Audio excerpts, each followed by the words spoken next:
eh, se juntan otros compañeros de la sección.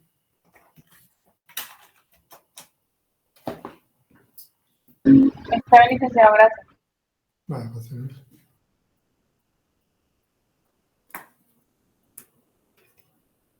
Solo les pido que me confirmen si se ve la presentación, compañeros. Sí, licenciado.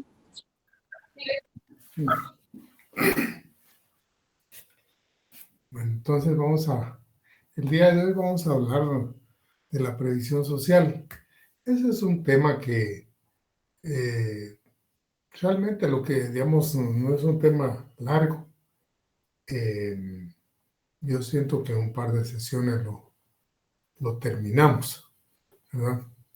Y entonces, lo que yo trato en este caso es de darles a ustedes la mayor información por dónde va orientada la previsión social y en qué momento tiene de alguna manera vinculación con el derecho de trabajo.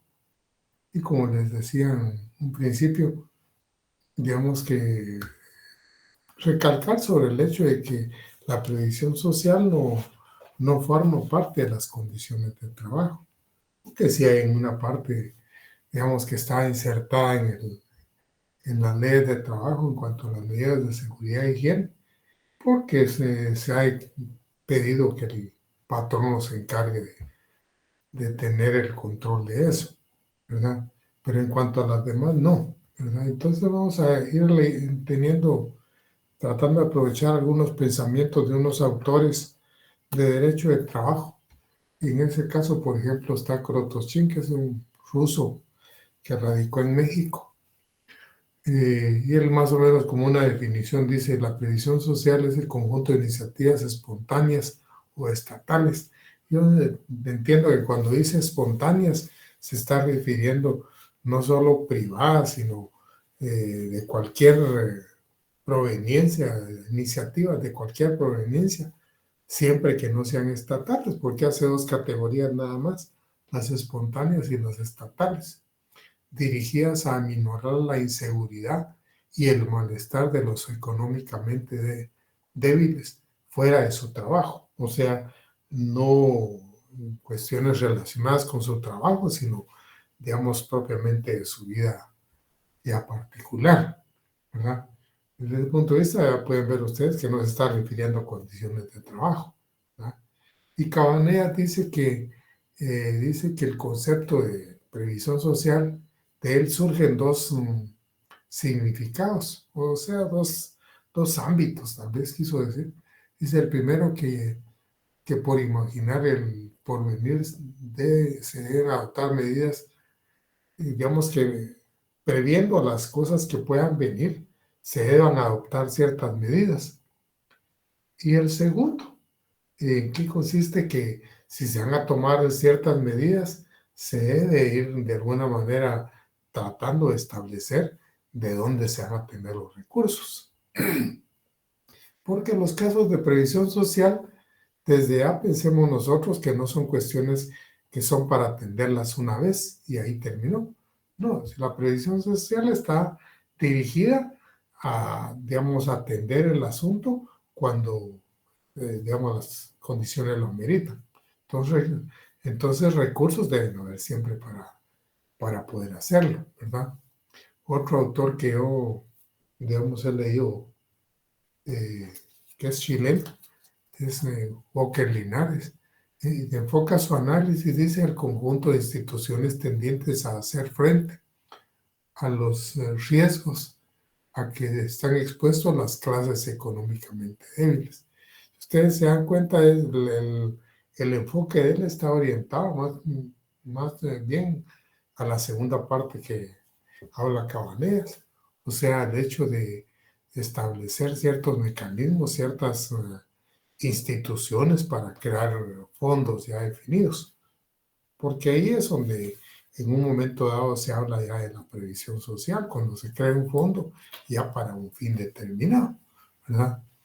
Y hay otro autor, creo que no sé si es español o mexicano, que es Goñi Moreno, que dice que la previsión social va dirigida no a la persona, sino que va dirigida, ahí dice al hombre, va, pero lo que pasa es de que cuando él escribió eso, digamos, eran, eh, en el, eh, en el término hombre está incluida todas las personas, ¿verdad? Entonces, digamos a la persona y a su núcleo familiar, porque al día de hoy habrán personas que son cabeza de familia que no son hombres, ¿verdad?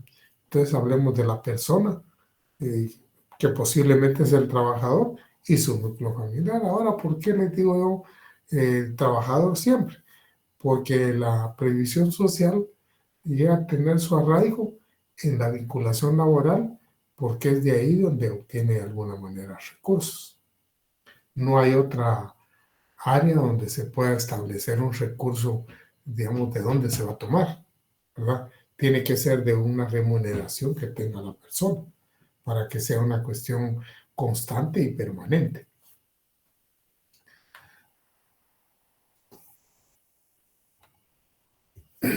Visto de esa manera, tenemos dos enfoques. Las necesidades que dejan a los núcleos familiares más vulnerables, dice, o sea, los que están económicamente más débiles. No quiere decir que solo a los que están económicamente más débiles. A toda la sociedad le afectan ciertas necesidades, ¿verdad? Pero les afectan más a ciertos sectores que tienen menos recursos. Y entonces, cuando empieza a hablarse de la previsión social, una de las pretensiones que se hace es establecer estadísticas. ¿Se recuerdan ustedes que cuando yo les hablaba de las organizaciones de trabajadores, ellos se planteaban, por ejemplo, el hecho de las estadísticas como un dato muy elemental para la atención de las necesidades de los trabajadores, desde el punto de vista laboral, pues, pero también desde el punto de vista de previsión social? O sea, en la medida en que se tienen ciertos datos de la población, se puede prever digamos, ciertas medidas para la previsión social en cuanto a los recursos que se necesitan, cómo obtener esos recursos permanentemente y, digamos, en la forma del gasto cómo se van a gastar. Y entonces, ese análisis que se hace con base a las estadísticas y proyecciones, prácticamente, que es digamos, un tipo de estadística inferencial, o sea, se hacen ciertas inferencias digamos, a cierto tiempo, es lo que, digamos, hacen, digamos, unos técnicos que ven lo que son las anualidades y todo, y este tipo de cosas, y digamos, y su enfoque directamente es para que haya de alguna manera cierta seguridad de cubrir todas las necesidades, ¿verdad? Entonces, de ahí empiezan a aparecer cuáles son las necesidades más conocidas de la población. Entonces, por ejemplo, una de las necesidades más conocidas es la asistencia médica, ¿verdad? La asistencia médica abarca diferentes ámbitos. Podríamos pensar en función del desarrollo de la humanidad en la maternidad como una de las primeras necesidades, los accidentes y luego las enfermedades comunes, ¿verdad? Les comentaba yo, por ejemplo, los compañeros de la otra sección, que cuando se empieza a hablar sobre este tipo de necesidades y cómo cubrirlas, eh, precisamente eso sucede a principios del siglo pasado, es donde más se empieza a dar ese tipo de cosas. Y aunque nuestro país no tenía tanto desarrollo industrial a esa fecha, pero esa, digamos, cantidad poblacional sí tenía. Y entonces, una de las necesidades era el asunto de la atención a la maternidad, porque a esa fecha, pues, la mayoría de ocasiones la maternidad se atendía en casa hasta muchos años y todavía se dio más adelante eso. Y entonces se daba en casa y, digamos, no toda la gente tenía la atención de personas especializadas para ese tipo de necesidad. ¿verdad? En Guatemala, por ejemplo, donde creo, no estoy seguro si es donde está actualmente un Ministerio de la Defensa o donde está lo que es el Jardín Botánico. En uno de esos dos lugares existió una institución que se llamó Hermandad Joaquina. Así se llamaba la mamá de Estrada Cabrera. Y precisamente ahí de que poniéndole el nombre de su mamá, él fundó una de las instituciones de tipo mutualista en aquel tiempo, ¿verdad? Y tipo mutualista que ahí ponía cierta contribución a los trabajadores y era para atender lo que era maternidad, ¿verdad? Ese edificio que se llamó la Maternidad Joaquina, el encuentro estaba ahí, y son precisamente las primeras instituciones que se crearon. Recordemos que a esa fecha no había tanto desarrollo de lo que eran los hospitales, entonces esa era una necesidad muy vigente, ¿verdad? Y luego pues, se van creando otro tipo de organizaciones a nivel del Estado, y entonces en las que el trabajador, la población no hace un aporte directo que vaya relacionado directamente con el servicio de médico que le están dando. Y entonces eso se llama asistencia social, ¿verdad? Es la asistencia pública médica, pero de esa parte se llama asistencia social, porque cuando nace la seguridad social, digamos, es porque hay aporte directo para ese fin. Otra necesidad, digamos, que aparece desde inicios digamos, de que empieza la previsión social, es lo que es la vivienda. Al día de hoy, posiblemente muchos países que tuvieron esas necesidades no las tengan, pero en el caso nuestro, digamos, y los demás países que se consideran como jóvenes o países que de alguna manera no, digamos, tienen otro proceso en la explosión demográfica, sí, la vivienda es una necesidad ingente. Y es una necesidad ingente porque crece, digamos, a una marcha pero rápida, ¿verdad? Tal vez uno de los, a nivel latinoamericano, uno de los únicos países que había logrado en buena parte cubrir, digamos, esa necesidad para mucha población era Venezuela. Ustedes de toda la crítica que le hacen a Venezuela, jamás encuentran que presenten así poblados pobres y toda la cuestión. O sea, Venezuela había creado proyectos habitacionales para casi toda la población. No hay, digamos, las áreas así paupérrimas que hay en otros lados, ¿verdad?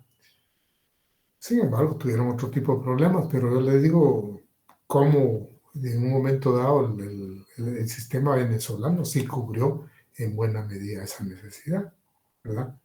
A diferencia de lo que pudo darse en Europa, por ejemplo, en inicios, países como Gran Bretaña eran países eminentemente agrícolas, en donde eran grandes latifundios que los dueños arrendaban a las personas para que cultivaran toda la cuestión y produjeran artículos, ¿no? Cuando se da la revolución industrial y empieza Gran Bretaña, Alemania y España, Holanda a industrializarse, eh, Gran Bretaña, una de las industrias que realiza en principio, pero a paso rápido, es lo que es la hilandería. Se constituye en uno de los grandes productores de casimir y de seda. Y entonces, la seda sabemos todos que se obtiene de un gusano, pero el casimir es de lana. Entonces, muchos grandes terratenientes empiezan a expulsar a sus arrendatarios para crear ovejas. Y esa es una de las grandes producciones de Gran Bretaña, ¿verdad? Ovejas. Obviamente no aprovechaban solo la lana, pero digamos, desarrollaron otro tipo de industria que es en cuanto a la comida, pues.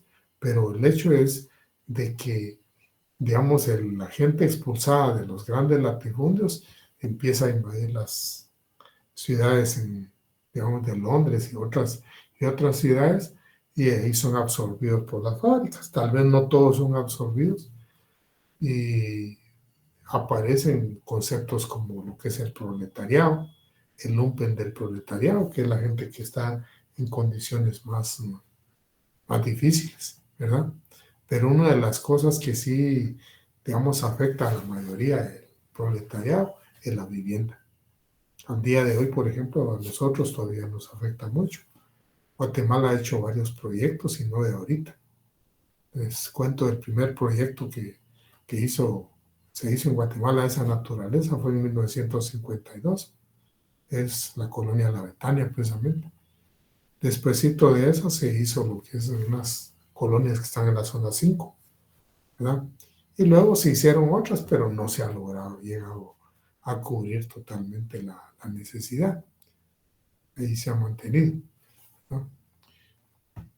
Otra necesidad, digamos, que se da en la población bastante es la preparación para el desempeño laboral. Yo no sé, en el caso de la mayoría de los que me escuchan, porque posiblemente algunos no han tenido, no han laborado como obreros y toda la cuestión. O sea, ahí sí que abrirse espacio como pueda uno, ¿verdad? Y su servidor sí fue obrero y entonces sabe lo que es, digamos, llegar a una fábrica, no saber nada y empezar a trabajar desde cero. Y en la medida en que se va aprendiendo lo que hacen ahí, pues en esa medida se va teniendo cierto arraigo laboral, ¿verdad? Pero el hecho es de que no se han creado mecanismos para preparar laboralmente, digamos, a todos los trabajadores, ¿verdad? Sí hay en Guatemala algunas entidades de que se han orientado a la preparación de los trabajadores en el ámbito laboral. Existe quizá desde 1944, más o menos por ahí, se creó lo que es el ICTA. El ICTA es un instituto técnico para, digamos, agrícola. Y, digamos, incluso es viejísimo y se creó con la idea de desarrollar técnicos en el ámbito agrícola. De ahí salen los peritos, digamos, peritos en esa naturaleza, ¿verdad? Y, digamos, y luego se han creado otras instituciones más recientemente, como es el INTECAP, digamos, y hay unos institutos también, eh, digamos, que se crearon hace como unos 25 años, que están en el área urbana también para tecnificar obreros, ¿verdad? Al final esos institutos no se orientaron a eso, sino que se orientaron más a, digamos, educar bachilleres. Pero el hecho es de que eso es en el ámbito, digamos, les digo yo, industrial. Ahora en el ámbito de oficinesco, pues los institutos preparan un montón de gente para maestros y para oficinas, ¿verdad? Entonces, eso es lo que tenemos en la actualidad, ¿verdad? Sin embargo, a nivel de la ley, tenemos un régimen de aprendices que de alguna manera ha sido aprovechado muchas veces por los patronos para pagar salarios más bajos, no para, digamos, directamente desarrollar la actividad de nuevos operarios, ¿verdad? Esa es una cuestión que está ahí. Entonces les digo, es una necesidad que posiblemente se ha logrado cubrir y, digamos, y atender en alguna poca cosa, ¿verdad? En cuanto al marco, digamos, de educación, la educación, digamos, es la preparación que tiene la obligación del Estado y que no la cumple tampoco totalmente, porque casi eso lo cumple mucho el sector privado, ¿no? Sin embargo, en la Constitución sí es obligación del Estado, digamos, lo que es la instrucción integral, o sea, del 1 del primero a sexto grado, ¿verdad? Y luego todo lo que viene después, pues es parte de la instrucción. La creación de fuentes de trabajo, que es otra necesidad bastante grande que en un momento dado se presenta en un estado. En esta ocasión, por ejemplo, cuando veía a los políticos, ya ningún político vio que ofreciera fuentes de trabajo. En elecciones anteriores y antes, sí, los políticos ofrecían crear fuentes de trabajo, una gran mentira, porque el Estado no puede crear fuentes de trabajo. Puede crear ciertas condiciones para crear fuentes de trabajo, ¿verdad? Ahora, todo eso depende de la conformación del Estado, la naturaleza del Estado. Guatemala ha sido un país agrícola desde su nacimiento y los grandes, digamos, que les dijeron ricos de Guatemala, normalmente los encontramos en el ámbito de la producción agrícola y que y muchos de ellos son terratenientes, no se dedican a la agricultura, pero rentan las tierras. O sea, esa es una verdad que hay. Y de esa cuenta no hay un interés en desarrollar industrialmente al país. Nunca lo ha habido. Se va desarrollando en alguna medida algunas cosas, pero digamos, no de una forma planificada para que el país pueda, digamos, tener un cambio así sustancial. Y les digo eso porque un país, por pequeño que sea y toda la cuestión, puede planificar su economía, digamos, en orientarlo a hacerlo más productivo, ¿verdad? Hoy estamos viendo, por ejemplo, aquí a la par el caso de El Salvador. El Salvador, digamos, está enfocando toda su política a tratar de ser un país competitivo en el ámbito de turismo. Está, digamos, abriendo mucho espacio en eso y de alguna manera incluso está tratando de traer al país una serie de eventos para traer movimiento de gente. Y eso, digamos, es una forma de atraer divisas. No está, posiblemente no está orientado totalmente a la parte industrial, aunque El Salvador está más industrializado que nosotros. Pero el tema es de que están tratando de desarrollar otra actividad. Guatemala no en ningún momento dado se ha visto una situación de esas. Se vio hace como unos 35, 40 años, empezó más o menos, y sí dio un cambio, digamos, en Guatemala, en lo que era la cuestión ocupacional. Hace unos 40 años en Guatemala, una buena parte de la población de los pueblos circunvecinos de las áreas urbanas se dedicaban solo a trabajadores domésticos, principalmente las mujeres, ¿verdad? Sin embargo, la verdad, con unos 35 años que se empezó a, digamos, habilitar lo que es el uso de las maquilas. Y entonces Guatemala cambió un tanto. No nos resolvió el problema, ¿verdad? No, no lo resolvió porque es una industria, digamos, no permanente. Es una industria que está temporalmente, pero por lo menos da fuente de trabajo, ¿verdad? Ustedes oyen los de las políticas, las pláticas de los políticos, siempre hablan de atraer la inversión, digamos, para la cuestión productiva. Pero, digamos, esa inversión en buena parte está orientada a lo que son las maquilas. ¿Qué problemas da eso? Mire, como problemas da el hecho de que normalmente, digamos, hay que incluso ceder ciertos derechos de tipo laboral. Si ustedes se dan cuenta, en las maquilas el salario mínimo está bajo el salario de ellos está abajo del salario mínimo, ¿verdad? El Estado también de alguna manera sale un poco perjudicado porque para atraer inversionistas de maquilas, digamos, tiene que ofrecerles ciertos beneficios. Y principalmente uno de ellos es el hecho de la exención de impuestos. Las maquilas normalmente no pagan impuestos. Entonces, principalmente son coreanos los maquileros, ¿verdad? Entonces, principalmente ellos lo que están viendo es que el país les ofrece mejores ventajas.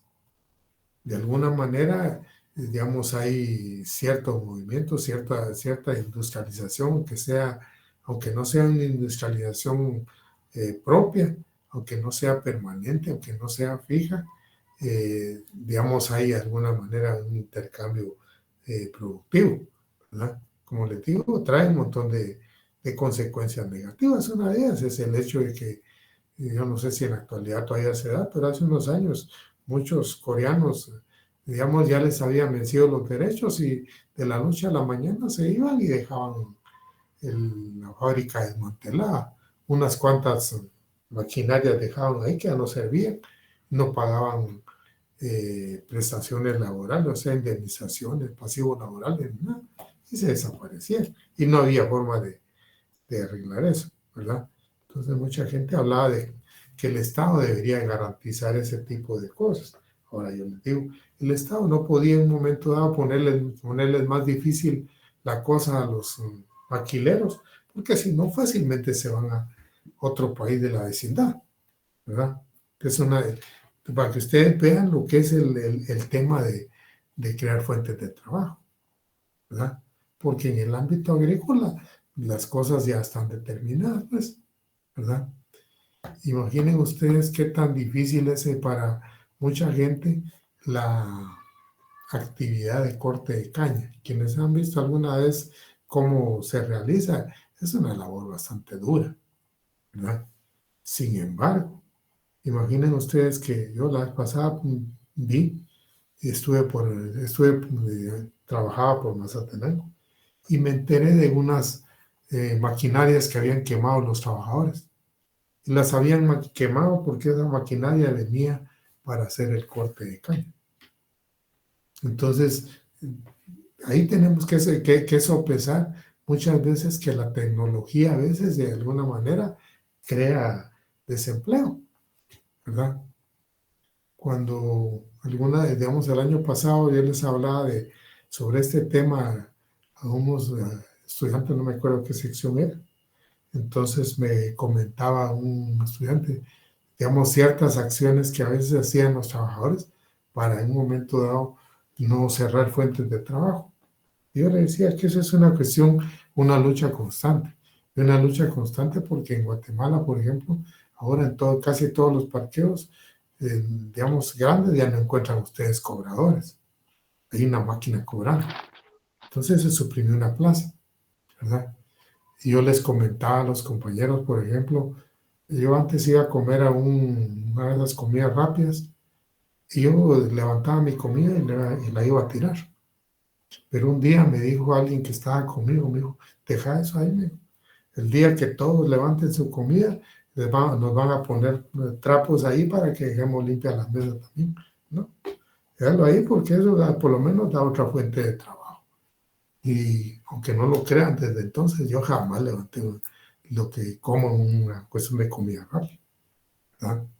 Entonces, para que ustedes vean lo que digamos que son necesidades, no están ligadas al derecho de trabajo, sino están ligadas a la sobrevivencia de la sociedad, ¿verdad? La previsión social por ahí va, ¿verdad? La recreación, pues es una actividad moderna, no es de las originarias y orientada a que todos los seres, todas las personas debemos de tener algún tipo de recreación, porque eso es sano para mantenerse bien mentalmente, ¿verdad? Eso permite renovarse a la persona. Luego está, digamos, una necesidad que, digamos, es muy importante, es la asistencia económica. Y la asistencia económica nos estamos refiriendo al pensionamiento, al apoyo, digamos, dentro de ciertas necesidades. Imaginen ustedes, por ejemplo, qué bien puede caerle a alguien una ayuda en un momento dado en que fallece su pariente y no tiene cómo atender ciertos gastos. Y de repente puede digamos, haber un fondo para ese tipo de cosas. Eso es previsión social, porque la mayoría de gente muchas veces no prevé eso. Entonces, por ahí va orientada la previsión social. Ahora, hablar de los antecedentes de la previsión social. Algunos autores señalan más o menos los antecedentes de la previsión social en el desarrollo mercantil. Cuando más o menos desde el siglo XII al siglo XV, en Europa se empieza a abrir el comercio para todas partes del mundo. Y se empieza a abrir el comercio en esa etapa en Europa porque caen los imperios y entonces de alguna manera empiezan los comerciantes ya independientes, no de los imperios, a comerciar con un montón de riesgos, por supuesto, entre los países europeos, africanos y asiáticos. Y entonces empieza ahí la preocupación de que a veces eran asaltados en el mar, a veces los barcos se hundían por mucho peso, y entonces empieza la idea de cómo asegurar que las mercancías lleguen de un lado a otro. Y si no llegan, por lo menos que haya un resarcimiento. Y entonces empiezan a aparecer los seguros. Ese es el nacimiento de los seguros en Europa. O sea, asegurarse que una mercancía llegue a otro lado, ¿verdad? Y si no llega, por lo menos tener un resarcimiento. Algunos de ustedes habrán oído de lo que hablaba la echazón. La echazón se daba cuando un barco iba en el mar y por alguna razón o mucho peso o qué sé yo, necesitaba deshacerse de algo de peso y tiraba mercadería. Entonces, eh, normalmente tiraban la mercadería que estaba asegurada, pues, ¿verdad? Porque de esa forma pues podían resarcirse, ¿verdad? También se habla como antecedente de lo que es la previsión social, una conducta que se da en Gran Bretaña. En Gran Bretaña, igual que en Francia, igual que en Alemania, se da la situación de que hay una etapa de prohibición de las asociaciones de todo tipo. Y entonces a las que prácticamente las asociaciones que liquidan en aquel momento no existían ni las hermandades ni existían los sindicatos, sino que lo que existían eran las corporaciones de oficios. Y entonces se crean ciertas leyes para prohibir las organizaciones de esa naturaleza.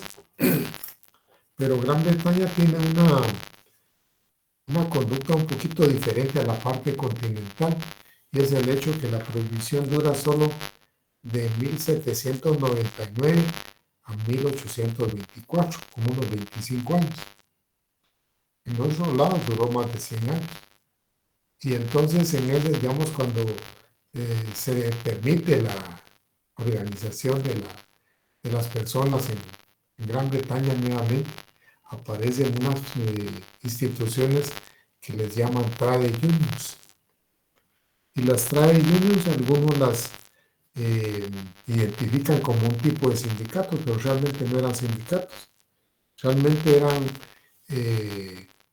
digamos, personas, productores, pero pequeños productores que, digamos, eran un resabio de las corporaciones de oficios. Y entonces estos productores empiezan a buscar la forma de embarcarse en los nuevos sistemas, dentro de la producción industrial y dentro de un sistema capitalista.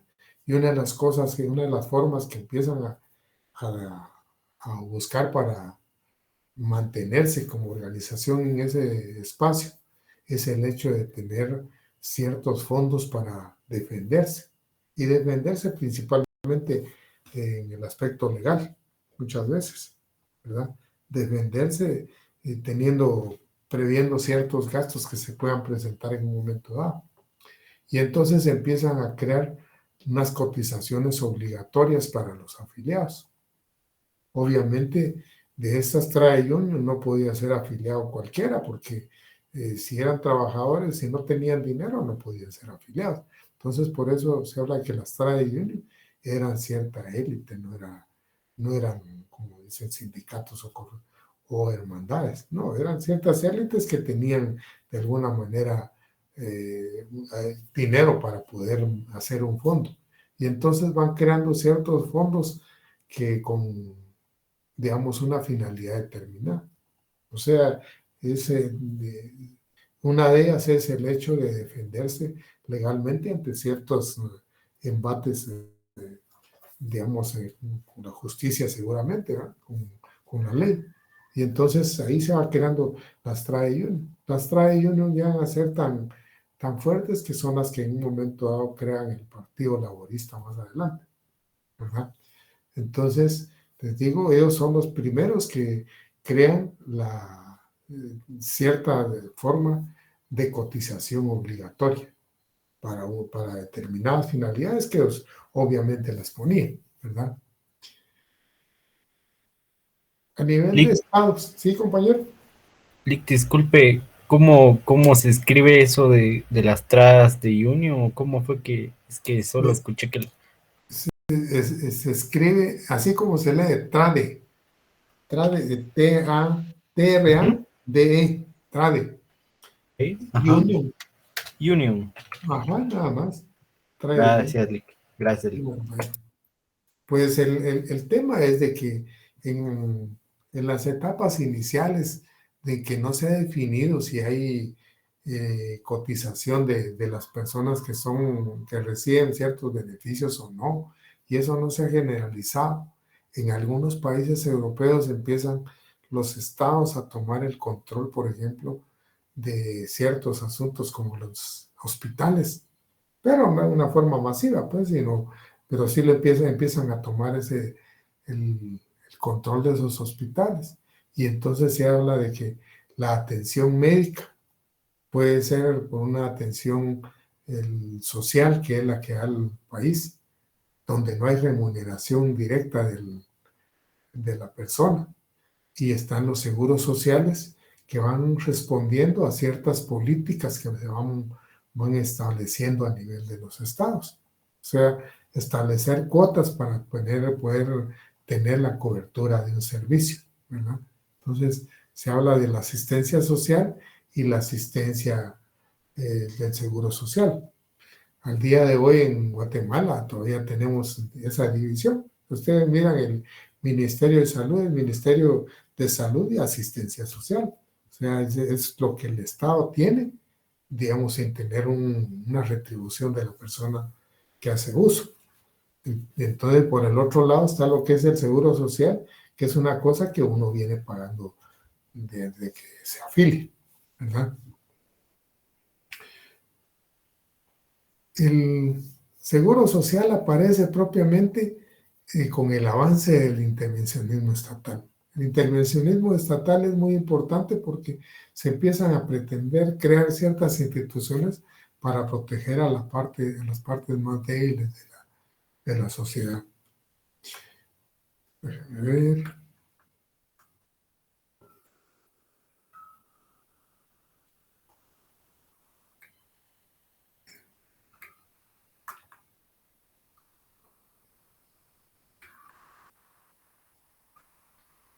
No tengo aquí un dato de que se refiere a cómo se llama, pero lo que estamos ahí. Hay un dato ahí que todavía pues de plano no grabé y se me borró. Es referente a, digamos, dónde se considera de alguna manera que hay la base para el seguro social. Fíjense que en el año de 1883, en Alemania, digamos,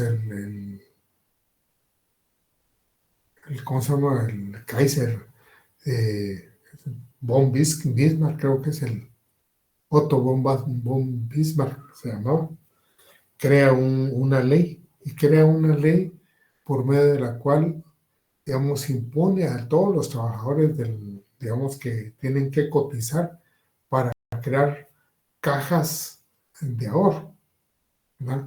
Para crear cajas de ahorro para atender ciertas necesidades de ellos mismos. Y entonces El tema es de que a partir de la creación de esas cajas de ahorro se crean en Alemania, se empiezan de alguna manera a buscar la forma de tecnificar más y de alguna manera hacer más funcionales las instituciones, y entonces se empiezan a crear diferentes sistemas de seguro social. Y hay sistemas de seguro social que están vinculados directamente a la, a la cuestión impositiva de los estados. Y hay cuestiones de seguro social que están desligados. Por ejemplo, el caso de Estados Unidos tiene un tipo de seguro social, digamos, que está ligado a la cuestión tributaria totalmente. Lo mismo sucede en Costa Rica. Y entonces ellos hacen proyecciones a veces un poco más fuertes, como el hecho de cubrir ciertas necesidades que no se pueden cubrir en el otro espacio. En el caso nuestro, digamos, está entre la orientación de tener un seguro separado de lo que es la tributación general del Estado, ¿verdad? Y entonces funciona como una institución independiente totalmente. Y, digamos, parte de ahí que se van creando toda una serie digamos, de coberturas, ¿verdad? Ahora bien, solo quería reparar acá en algunas cuestiones. En la facultad, cuando hablamos de las instituciones de la previsión social, perdón, instituciones de la previsión social, miren, desde que yo era estudiante, se habla de estas que están apuntadas ahí: la educación y la instrucción de los trabajadores, la colocación y la lucha contra la desocupación de los trabajadores, es decir, la cesantía, la habitación de los trabajadores, la higiene y la seguridad en el trabajo, y la seguridad social, que abarca varios ámbitos. En cuanto a la educación, ya les comenté de lo que ha podido cubrir de alguna manera digamos, lo que es la parte educativa, que se cubre de una manera deficiente, ¿verdad?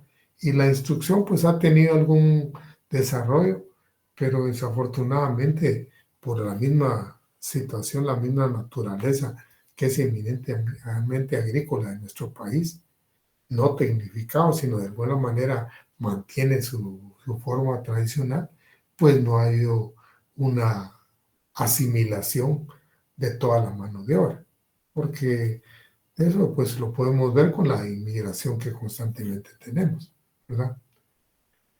En cuanto a la colocación, digamos, desde tiempos remotos hubo el problema de cómo darle trabajo a tantos trabajadores, pero eso va amarrado al ámbito productivo, ¿verdad?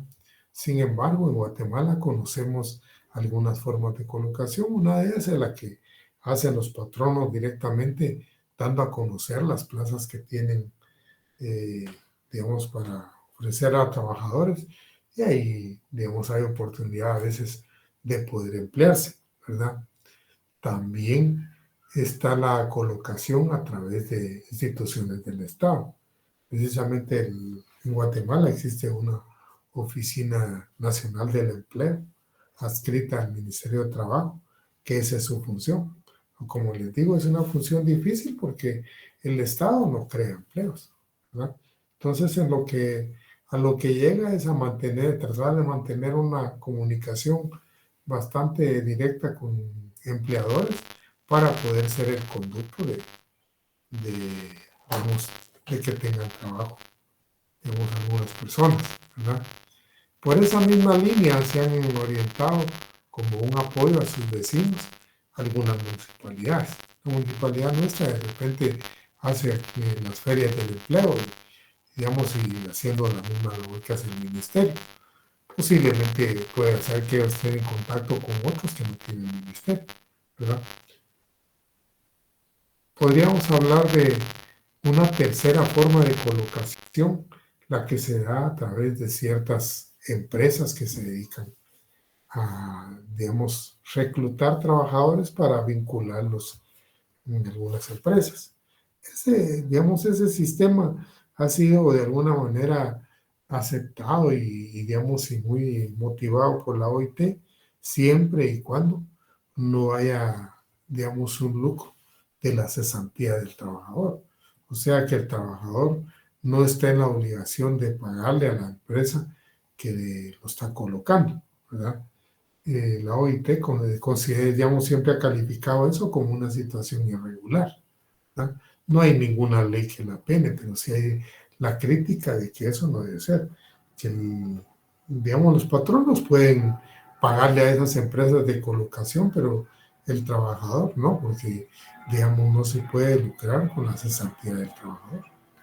Y la última forma de colocación, que nosotros no la tenemos, es el caso de la colocación a través de los sindicatos, ¿verdad? Cuando vimos las formas en que se regía el sindicalismo, yo les hablé a ustedes de la sindicalización obligatoria. Y les hablé de la sindicalización obligatoria que se daba a través de ciertas cláusulas en las cuales el sindicato a veces hacía contratos con ciertos patronos a través de los cuales vinculaba a un grupo de trabajadores. Y cuando vimos las formas de normación colectiva, pues ya vimos cuáles eran esos contratos, los contratos colectivos de trabajo, ¿verdad? Donde el sindicato sirve de enlace, pero no un simple enlace. Prácticamente el sindicato es el responsable de que los trabajadores cumplan las obligaciones, ¿verdad? Porque en un momento dado hay incumplimiento por parte de los trabajadores, el responsable es el sindicato. Yo se los comenté cuando vimos esa institución. Entonces, esa figura obviamente no la tenemos nosotros, ¿verdad? La habitación de los trabajadores, ya les he comentado yo más o menos parte de lo que hay, ¿verdad? No tiene nada que ver con el derecho al trabajo, pero es una necesidad de la población. La higiene y la seguridad en el trabajo, de alguna manera, sí se ha vinculado al derecho al trabajo, porque se ha incorporado dentro de lo que son las condiciones de trabajo. O sea, eh, las normas de seguridad e higiene debe observarlas tanto el patrono como el trabajador. Y en el Código de Trabajo y del artículo 197, me parece, al 199, está lo referente a esta parte. Y luego tenemos lo que es la seguridad social, ahí sí que desarrollada a través del Instituto Guatemalteco de Seguridad Social, ¿verdad? Como, digamos, vemos que la política que se venía dando a nivel mundial, el aparecimiento del seguro social en Guatemala no es una situación, digamos, que solo se ha dado aquí, no, es una situación de política mundial de crecimiento de la previsión social. Aparece en un momento oportuno en que, digamos, se da la revolución del 44, porque con el general Ubico pudo haberse dado, pero a él jamás le interesó eso, ¿verdad? Y entonces se da cuando, digamos, con la revolución del 44, pues entra, digamos, ese tipo de corrientes y se da la aparición del instituto, ¿verdad? ¿Qué tiene, digamos, según la ley orgánica, qué es lo que debe cubrir el instituto? Debe cubrir accidentes de trabajo y enfermedades profesionales, maternidad, enfermedades generales, invalidez, orfandad, viudedad, vejez, muerte, que son los gastos de entierro, y otras cosas que tengan los reglamentos, pero hasta el momento, digamos, hay una cuestión fallida en una cuestión de algo que quisieron ampliar ahí, pero no lo quisieron ampliar con una buena intención, ¿verdad? El tema es de que el IX, posiblemente ustedes no lo sepan, pero lo primero que empezó a cubrir fue precisamente los accidentes de trabajo y las enfermedades profesionales. Eso fue lo primero que empezó a cubrir. Más adelante, digamos, cubrió los accidentes en general. Y luego pues subió la cuota del IX porque todo va conforme la cobertura que se va haciendo, ¿verdad? Y entonces empezó a cubrir lo que era la maternidad, principalmente la maternidad de las esposas de los trabajadores, ¿verdad? Y algunas trabajadoras, porque en la época en que se daba eso, pues no habían tantas trabajadoras, eran más los trabajadores, ¿verdad? Más los varones que se empleaban. Pero igual crece el sector femenino y si está cubierto por el IX, pues le cubre el aspecto de maternidad. Unos años más adelante, digamos, se amplía un poquito más de la cuota del IX y cubre lo que es la enfermedad común. Tengo la idea de que a esas alturas había llegado una cotización del 3%. En Guatemala no todos los pueblos pagaban el 3%, porque no todos los pueblos estarán cubiertos con todos los riesgos que yo les he comentado. Algunos estaban cubiertos solo por el riesgo de accidentes, otros habían llegado ya a accidentes y maternidad, y otros todavía no tenían enfermedad común. Con el tiempo fueron cubriendo, no fue una tarea rápida, fue una tarea así bastante larga. Y lo que pasa es que el IX debía ir creciendo conforme a sus posibilidades económicas, ¿verdad? En el ámbito del seguro social participan mucho en toda la proyección de este tipo de instituciones unos señores que le llaman actuarios actuariales, que hacen los cálculos actuariales. Los cálculos actuariales van orientados a digamos, la cobertura en todo el tiempo de los riesgos que prácticamente va cubriendo la institución. Y entonces se había llegado, en los años 70 se había llegado hasta la enfermedad común y luego, bueno, subió de 3% a 4.5% y entonces cubrió todo lo que es el IBS, ¿verdad? Con el IBS cubrió entonces el pensionamiento y viene a cubrir, digamos, lo que es la invalidez, la orfandad, la viudedad. Cuando dice orfandad y viudedad, son pensiones, son pensionamientos, ¿verdad? Entonces, hasta ahí, digamos, ha cubierto el IX. Y hasta ahí eso no tiene porque, digamos, no tienen, digamos, proyectado el IX cubrir otras necesidades, porque el Seguro Social que está dentro de la corriente que yo les digo, independiente, es para cubrir atención médica y pensionamiento, nada más, ¿verdad? No otro tipo de necesidades. Como anécdota les contaba yo a los compañeros de la primera hora que por el año 2003 más o menos, con la idea de que el Seguro Social debe cubrir todo, digamos, ciertas necesidades de la población. La junta directiva del IX se emitió por ahí unas disposiciones y entonces empezó a pretender cubrir una necesidad que es la habitación. La necesidad es la habitación de los trabajadores o la vivienda es una necesidad y una de las instituciones de la previsión social, pero no está entre lo que debe cubrir el Seguro Social. Sin embargo, ellos pretendieron que debía cubrir eso. Y eso se da porque, digamos, el Seguro Social es una institución que tiene unos fondos bastante grandes, porque, digamos, tiene que cubrir a futuro todas las necesidades a las que está obligado, ¿verdad? Y entonces se empezaron a adquirir bienes para hacer proyectos habitacionales y el INS no tenía nada que ver en eso. Hubo persecución a estas personas y en un momento dado, pues, digamos, fueron a parar a la cárcel todos los miembros de junta directiva del IX, a excepción del representante de los médicos, porque fue el único que razonó su voto que no estaba de acuerdo, ¿verdad? Todos los demás se metieron al negocio, porque posiblemente fue un negocio, ¿verdad? Entonces, yo les planteo esto para que ustedes vean que lo que es la previsión social debe crear la razón o el fondo que se da para determinar, cubrir cierta necesidad. No se puede, digamos, tener un tratamiento desordenado, ¿verdad?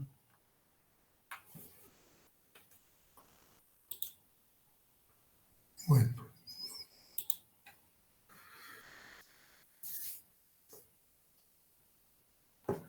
Ahora bien, aquí, digamos, que entre las cuestiones que tienen parte de los fondos del ICS que yo les comento, está que se ha venido creando y lo fundamental es eso, la contribución, las contribuciones tienen una finalidad. Fíjense ustedes que tienen algunos lineamientos, ¿verdad? El financiamiento proviene de un sector o de dos o de tres. Inicialmente, como les comentaba yo, cuando se crearon las cajas de ahorro, solo eran los trabajadores. Pero en la medida que, digamos, va creciendo el intervencionismo estatal, van involucrando a los patronos también. Y en un momento dado, como digamos, obligados realmente a lo que es la previsión social.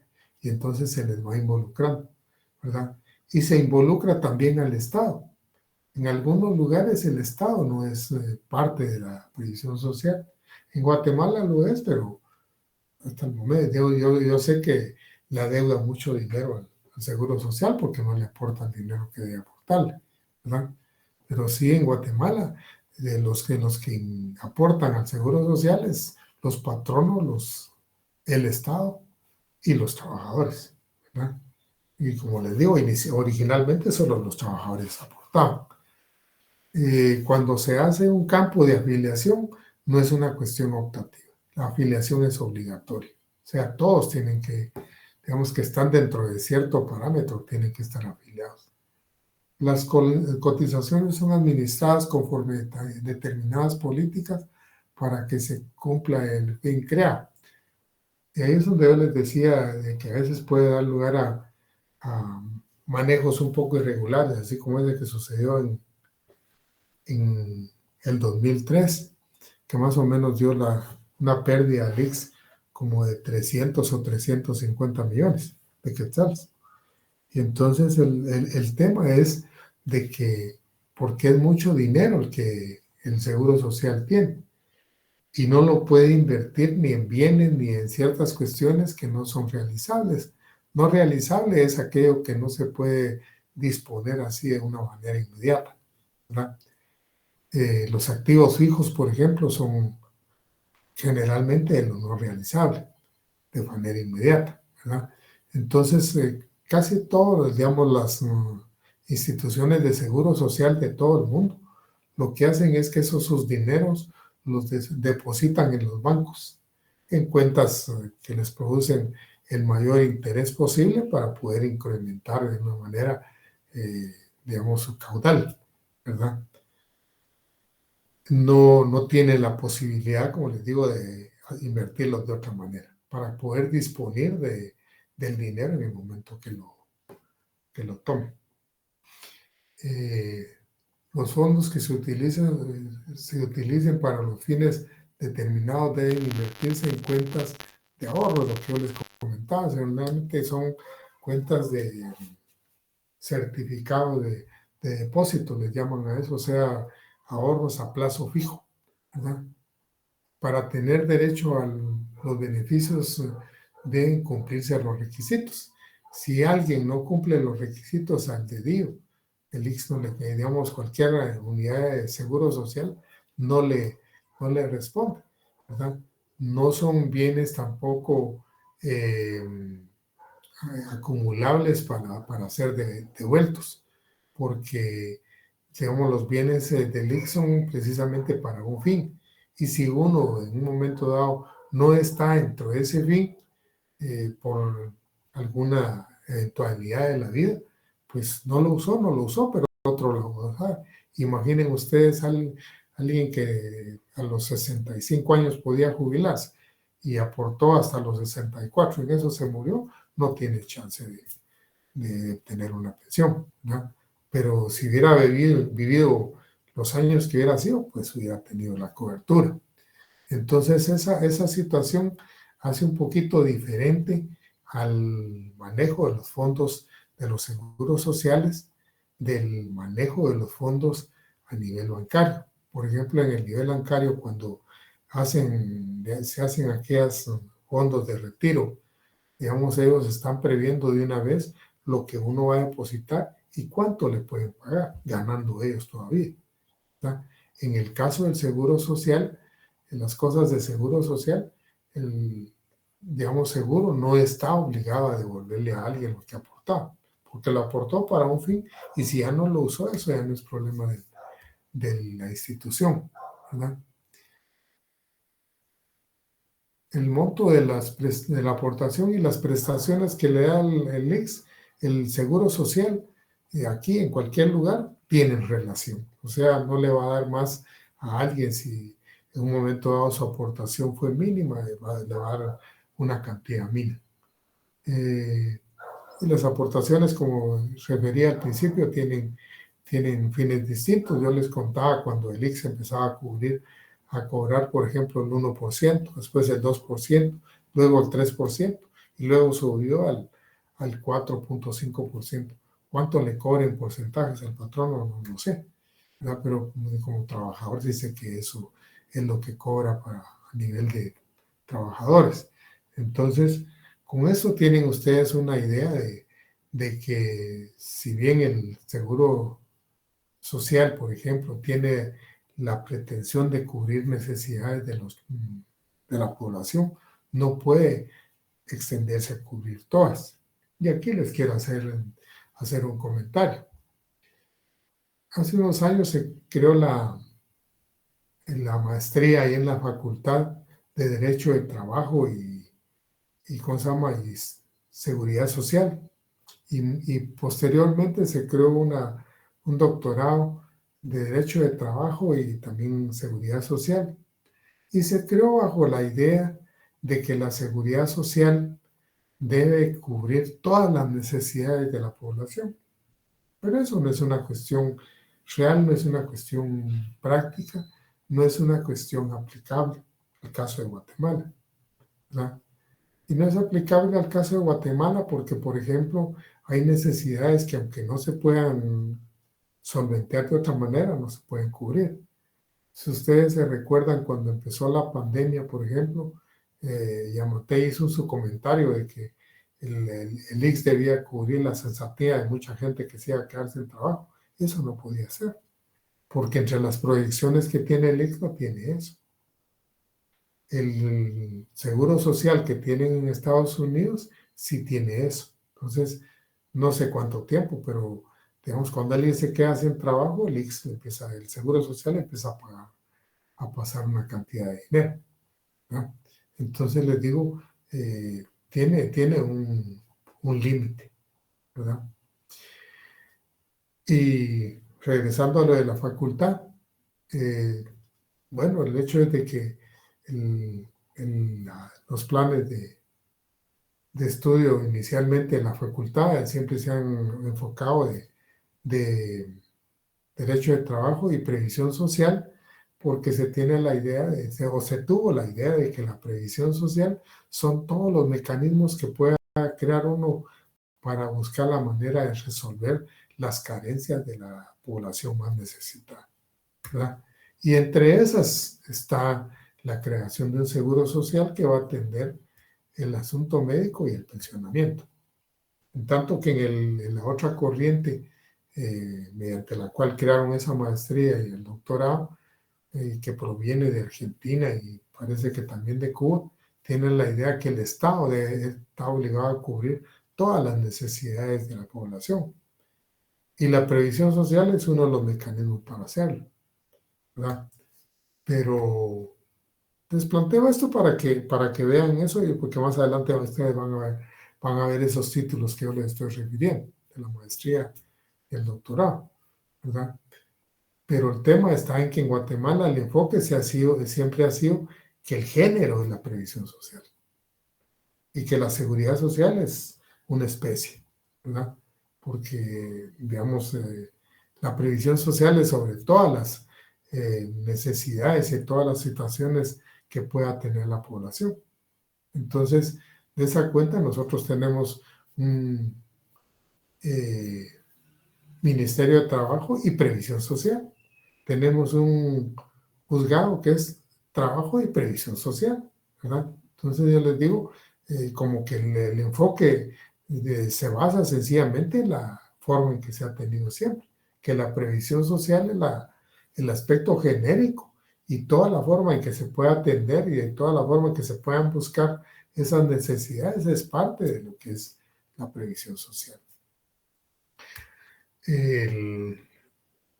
Creo que puede ser que hablemos algunas cositas más de previsión social, pero el día viernes vamos a tratar un caso propiamente ya de lo que es de la seguridad social, y para eso quiero que ustedes consigan la ley orgánica del Seguro Social, que es el decreto 295. El decreto 200, permítame, vamos a ver.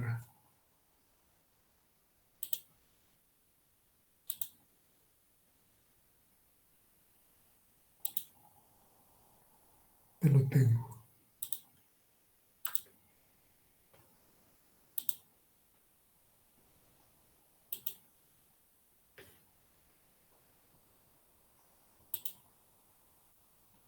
Sí, el decreto 295 del Congreso de la República, que es la ley orgánica del ICS, y el acuerdo 1124 de la Junta Directiva del ICS.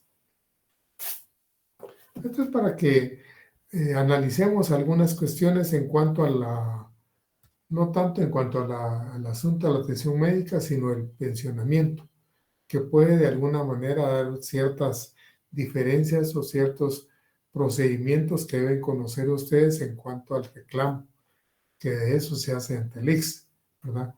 Entonces, para el día viernes, por favor, que tengan a su mano la ley orgánica del ICS y el acuerdo 1124 de la Junta Directiva del ICS, ¿verdad?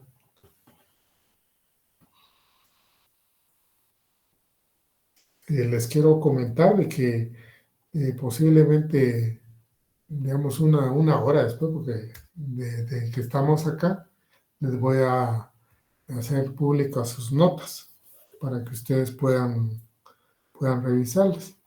En Claro, en el buzón de Claro voy a subirles los listados, el listado más bien de los resultados tanto del examen como de la comprobación de lectura, para que ustedes tengan oportunidad de compararlo con los datos que se suban. Ya están subidos, solo es de revisar, nada más que tengo que hacer a los datos de la facultad, y entonces puedan corroborar su puntuación, ¿verdad?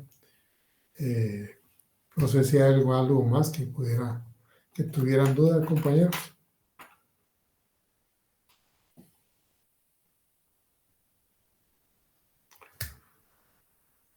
No, licenciado, muchas gracias.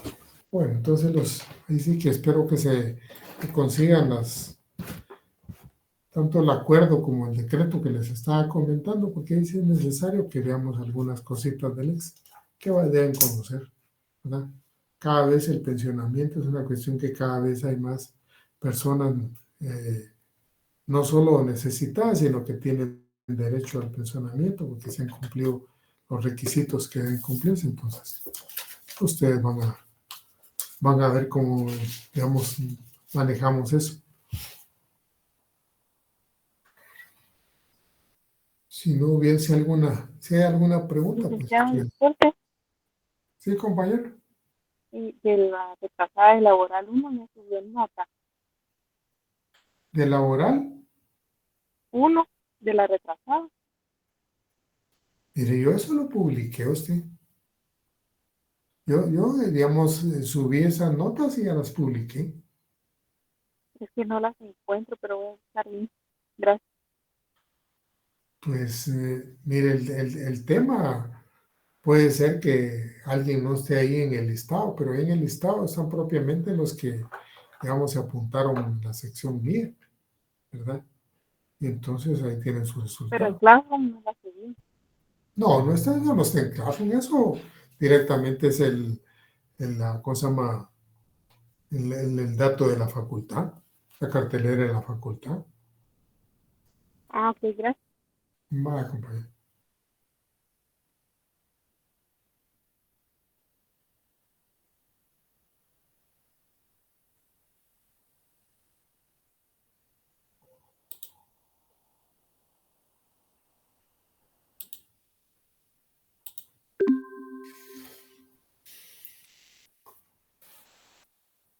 Bueno, compañeros, si no hay algún comentario.